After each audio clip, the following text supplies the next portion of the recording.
বয়স 25, কয় এখনো ছেলেটা বড় হয়নি। দোষ ইসলামের এখানে? তোর বাপের, তোর জান্নাতের প্রতি পরোয়া নেই, তোর টাকার প্রতি পরোয়া আছে। তোর বাপ তোর জান্নাত সেভ করতে চায় না, তোকে নাকি ভালোবাসে। তোর বাপ তোর ইজ্জতের পরোয়া করে না, তোকে নাকি ভালোবাসে। তুই নাকি ভালো মানুষ, পৃথিবী আর পৃথিবীর সবচেয়ে সম্পদশালী জিনিসটাকে শুধু একটা এই মুখে মুখে চুমু দিয়ে একটা ওই যে এভাবে ছবি তুলেছে, এভাবে এভাবে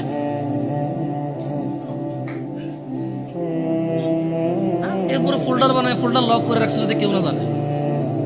এরপরে ওই মেয়ের বিয়ে ঠিক গেলে ধমক দেয়, ছবি পাঠাবো একটা একটা। সামান্য ডিজায়ার যেটা তোর হালাল ভাবে আল্লাহ দিয়েছে, একটু সবর কর, একটু সবর কর। তুই ক্লাস 5-এ পড়তেছিস, 6-এর জন্য ওয়েট করতেছিস না? তুই ক্লাস 8-এ পড়িস ভাই আমার, ছোট পিচ্ছি সোনামণি ভাই আমার। তোকে আমি আমার মাথায় রাখি, তুই বলছিস রাগ করিস না। তুই বললে আমি না অত তো সিনেমা নাটক দেখি না, তোরাই কস। তুই বললে আপন, তাই তোরা আপন করে বলতেছি। আবার কইস না হুজুরের ব্যবহার খারাপ। উনি তুই করে কেন বল, উনি এভাবে কেন কথা বলে, নিজেকে কি মনে করে? না, তোরাই ডায়লগ দিস। আসলে তুই বললে আপন মনে, আমি এই জন্য ভাই তোরা আমার কইছিস তুই বলে আপন, আমি তুই বলি।